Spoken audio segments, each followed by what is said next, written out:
अरे मालकिन, आपने अभी तक खाना नहीं खाया? आप सो रही थी इसलिए मैं इसे ढक के चला गया। मैंने ढका हुआ खाना देख लिया था। तो फिर खाया क्यों नहीं? अकेले कैसे खाती? तुमने खाना खा लिया? अरे मालकिन, अब मैं क्या बताऊं इन बस्ती वालों का। नाश्ते पर इतना ठूस दिया कि अब मैं ज्यादा बोलूं तो बात की जगह मुंह से नाश्ता निकलने लगेगा। लीजिए खा लीजिए। आज मैंने आपके लिए कढ़ी बनाई है।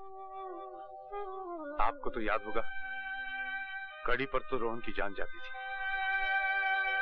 पता नहीं अब वो कहाँ होगा। लीजिए खा लीजिए।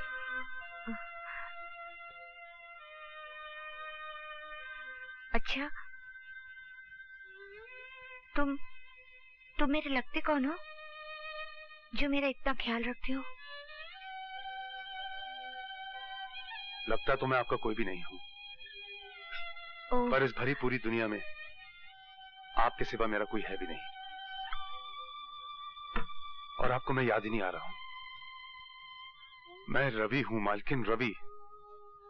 याद कीजिए, आप राइडिंग किया करती थी और मैं आपके घोड़े, ट्रैक्टर और फार्म हाउस की देखभाल किया करता था। मैं वही वाला रवि हूं। और मेरे साथ मेरा एक छोटा भाई हुआ करता था, रोहन। आप उसका बहुत देखभाल किया करती थी और आपने उसका ख्याल रखने का वादा भी किया था। याद कीजिए, जब आप मिलने आई थी मुझे। मैं तुम्हें कहाँ मिलने आती थी? चिंता मत कीजिए माँ, शीशे की चीजें टूटती रहती हैं। तुम मुझे मालकिन मालकिन क्यों बोलते रहते हो? क्योंकि आप मेरी मालकिन हैं। अच्छा, और मैं क्या क्या हूँ? मेरा मतलब, और किसी की भी तो मैं कुछ लगती होंगी। क्यों नहीं? आपका इतना बड़ा घर था कि क्या बताऊं। आप और मालिक दोनों अकेले। टुम्पा तो हॉस्टल में रहा करती थी। ये टुम्पा कौन? नमस्ते। नमस्ते।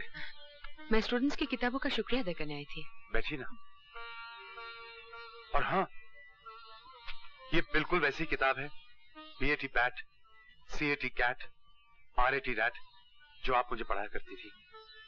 और ये रैट तो आपने झल्लाकर मुझसे 100 मर्तबा लिखवाया था।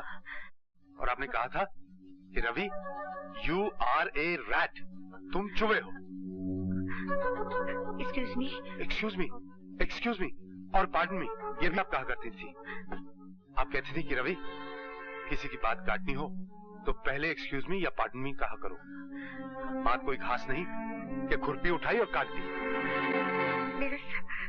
मेरा सर फटा जा रहा है, मुझे परेशान मत करो। मैं खुद चाहती हूँ कि मुझे सब कुछ याद आ जाए, मगर कुछ याद नहीं आता तो मैं क्या करूँ? ठीक है, आप लेट जाइए, अब मैं आपको परेशान नहीं करूँगा।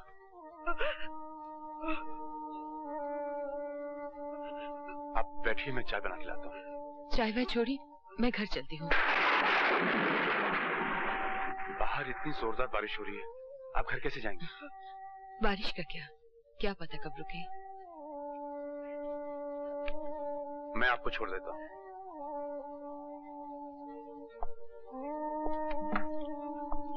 चलिए।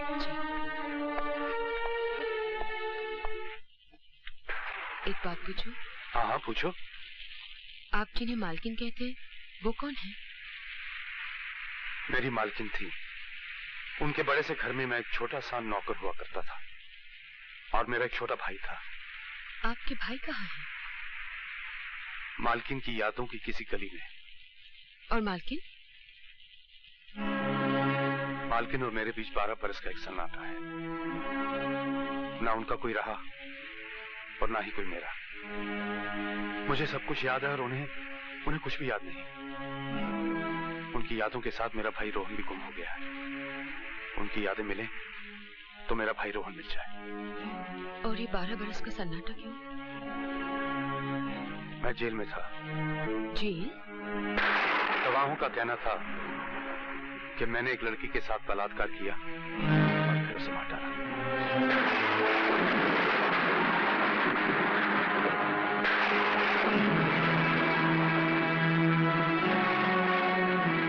जज ने मेरी बात नहीं मानी। और मेरे पास अपनी बेगुनाही साबित करने के लिए ना कोई सबूत था और ना ही कोई गवाह। तुम्हारा जी चाहे तो जज की बात मान लो और जी चाहे तो मेरी।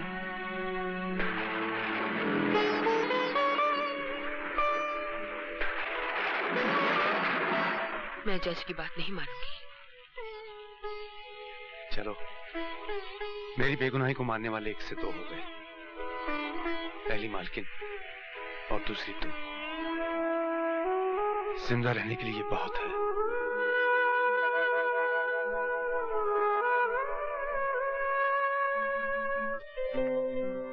स्माइल, थोड़ा सा और स्माइल करो ना, और थोड़ा सा। तुम मेरी तस्वीर खींच रहे हो या मेरी दांतों की? बात हो गया, चलो चलकर कहीं बैठते हैं। चलो चलो। वासु, तुम मुझसे प्यार करते हो? ये कैसा सवाल है? बोलो ना। हाँ, अपनी जान से भी ज्यादा प्यार करता हूँ, बहुत प्यार करता हूँ। लेकिन तुम मुझसे प्यार क्यों करते हो? क्योंकि तुम दुनिया की सबसे बदसूरत लड़की हो। क्या? हाँ, अरे जो भी मैं कहूँ उसका एकदम उल्टा समझ लेना। मैं तो किसी दूसरी लड़की की तरफ आंख उठा के भी नहीं देखूंगा। सच? सच।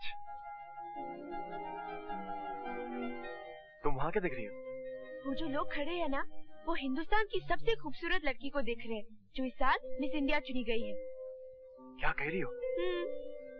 नहीं नहीं। अच्छा, मैं भी आया।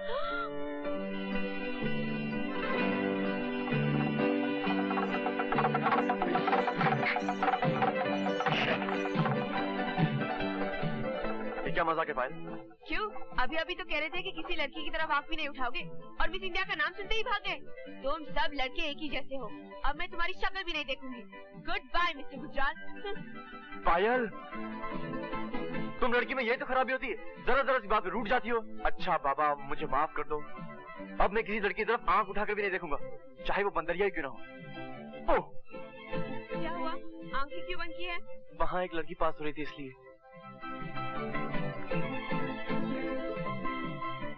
अच्छा बाबा, मान गए। इतना ड्रामा मत करो। अच्छा एक बात बताओ, अगर शादी के बाद मैं किसी वजह से नाराज हो जाऊं, तो क्या तुम मुझे माफ कर दोगे? हाँ, मैं तुम्हारी हर गुस्ताखी माफ करने के लिए तैयार हूँ। ये क्या बदतमीजी है? बस, अभी तो कह रहे थे कि मेरी सारी गुस्ताखियाँ माफ कर दोगे। लेकिन वो शादी के बाद का वाला था, शादी के पहले का नहीं। अच्छा, अगर मैंने तुम्हारी कोई कीमती चीज तोड़ दी तो? मैं तुम्हें माफ कर दूंगी। माफ कर दोगी? पक्का? ये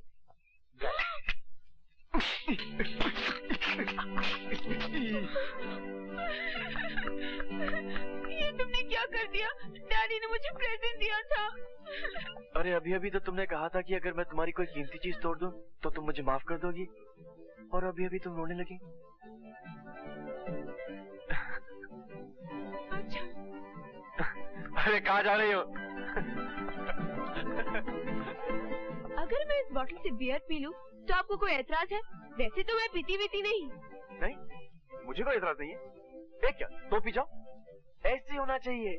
तुम कोई गलती करो, मैं तुम्हें माफ कर दूं। मैं कोई गलती करूं, तुम मुझे माफ कर दो। इसी को तो प्यार कहते हैं। Very good. पियो पियो पियो, एक घुट में पूरी पी जाओ। पियो। हाँ।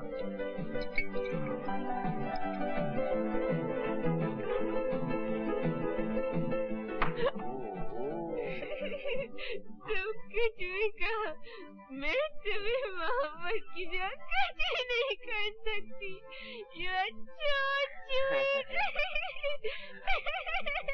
अच्छा, तुम मेरे लिए कुछ भी करोगी? कुछ भी। अगर मैं तुमसे कहूँ कि पानी में कूद जाओ, तो तुम पानी में कूद जाओगी? मैं तुम्हारे लिए अपनी जान भी दे दूंगी।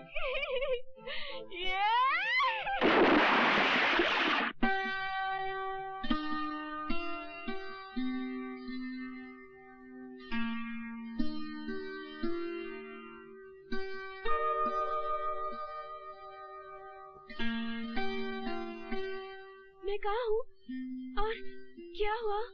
तुम एक डाक बंगले के अंदर हो, और जो कुछ भी हुआ उसके बारे में कहते हुए मुझे शर्म आती है। फिर भी बताओ तो सही। तुम्हें बियर नहीं पीनी चाहिए थी, तुम बहुत नशे में थी। मैं तुम्हें पानी में से उठा के लेके आया हूँ। तुम कहने लगी कि हमारे बीच कोई दीवार नहीं होनी चाहिए। मैंने कहा बिल्कुल ठीक है। फिर तुम अपने कपड़े उतारने लगी। मैंने कहा ये दीवार नहीं, ये तुम्हारी ड्रेस है। शट अप, मैं कुछ नहीं सुनना चाहती। फिर क्या हुआ? फिर तुम मेरे कपड़े उतारने लगी। Shut up. सच सच बताओ ना, फिर क्या हुआ? फिर वो हुआ जो शादी के बाद होना चाहिए था। इसलिए बेहतर यही होगा कि हम किसी मंदिर में जाएं और फौरन शादी कर लें। नहीं वासु, मैं अपनी नजरों से गिर चुकी हूँ। मैं मर जाऊंगी। मैं इस बेशर्मी को नहीं बर्दाश्त कर सकूंगी। मैं खुदकुशी कर लूंगी। पायल, पायल, पायल, मैं तो मजाक कर रहा था। कोई आदमी भला अपने ही घर में चोरी करता है क्या? इतना घटिया मजाक मैं तुम्हारी शक्ल भी देखना नहीं चाहती। हाँ? अरे बाप रे। बहुत खूब योर ऑनर। मतलब ये कि अपनी प्राइम विटनेस यानी अपनी इकलौती विटनेस को ये लोग लोकेट करने की कोशिश कर रहे हैं, मगर मैं तो ये कहूंगा कि ये विटनेस लोकेट हो ही नहीं पाएगी, क्योंकि ये बलात्कार हुआ ही नहीं। ये झूठा मुकदमा तो सिर्फ धीरेन्द्र ठाकुर को बदनाम करने के लिए किया जा रहा है। और रही इस सती सावित्री की बात, तो उसका पता तो बहुत से लोगों के पास होगा। आई सबमिट योर ऑनर कि जब तक ये औरत इस अदालत में पेश नहीं की जाती, मैं ये मानने को तैयार नहीं कि ये बलात्कार हुआ। और मेरी गुजारिश है कि इस मुकदमे को खारिज कर दिया जाए। मैं सरकार को 10 दिन की मोहलत देता हूं। अगर अगली तारीख पर उस औरत को अदालत में ना पेश किया गया तो मैं ये मुकदमा डिसमिस कर दूंगा। Fantastic sir. मुकदमा ऐसे जीता जाता है। वासु, तुम्हारे गर्लफ्रेंड की फोटो तो बहुत अच्छी आई है, लेकिन उसके साथ तुम्हारे कैमरे ने एक कत्ल को भी रिकॉर्ड कर लिया है। क्या मतलब? इस फोटो में एक आदमी एक लड़की का गला दबा रहा है? और इस फोटो में उसी लाश को गाड़ी में रख रहा है। और ये तो धीरेन्द्र ठाकुर है। ठीक। मिस्टर गुजराल से, अरे मिस्टर गुजराल से उस दिन कोर्ट में डिफेंड कर रहे थे। इसका मतलब ये? जी हाँ। अरे वासु, तू यहाँ? आज तो रास्ता कैसे भूल गए? तेरे बगैर घर बड़ा सुना लगता है। दिल में तो रहता हूँ ना। माँ बैठ। ये ले फोटोग्राफ। मिस्टर गुजराल को देना और उनसे कहना कि धीरेन्द्र ठाकुर जैसे कमीने इंसानों का केस ना लिया करें। क्या बात क्या है? वो जो फोटोग्राफ देखेंगे ना तो खुद समझ आएंगे कि सच्चाई क्या है। झूठ मत बोलिए। ये तस्वीर देखी आपने? अब मेरी बात सुनिए, मैं कोई धर्मात्मा नहीं हूँ, मगर ऐसे गंदे केसेस मैं कभी नहीं देता। मगर चूंकि मैं आपका वकील रह चुका हूँ, मैं फीस लिए बिना आपको एक मशवरा दूंगा। आप इकबाल जुर्म कर लीजिए। फॉर अ चेंज सच बोल जाइए तो हो सकता है कि फांसी की जगह आपको उम्र कैद हो जाए। मैं आपको 24 घंटे की मोहलत देता हूँ। तब तक आपने इकबाल जुर्म नहीं किया तो मैं इस तस्वीर का नेगेटिव खुद पुलिस के हवाले कर दूंगा, समझे? आज आपने मेरी आंखें खोल दी गुजराल साहब। मैं तो इस योग्य भी नहीं कि मनुष्य कहा जाऊं। जानवरों में मुझे फांसी की सजा मिलनी चाहिए। मुझे 24 घंटे की मोहलत मत दीजिए गुजराल साहब। मुझे अभी पुलिस स्टेशन ले चलिए ताकि वहां जाके मैं अपना कन्फेशन कर लूं।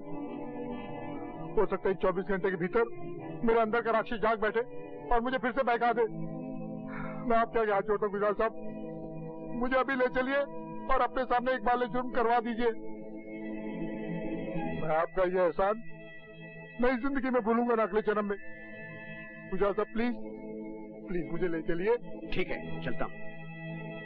मैं तो उस आदमी का भी शुक्रिया अदा करना चाहूंगा जिसने आपको ये तस्वीरें दी। कौन है वो देवता? Vasudev. Hello hello Mrs Gujral, मैं धीरेन्द्र ठाकुर बोल रहा हूँ।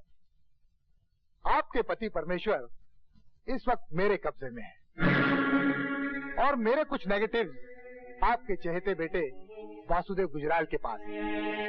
अगर आप अपने पति की खैरियत चाहती हैं तो वो नेगेटिव्स अपने बेटे के हाथ मुकेश मिल भेज दीजिए, समझी? हाँ, एक बात और सुनिए, पुलिस को इन्फॉर्म करने की बेवकूफी मत कीजिएगा। हो सकता है कि मुझे जेल हो जाए, हो सकता है कि मुझे फांसी भी हो जाए। मैं आपके हाथ सिर्फ आपके पति की लाश आएगी।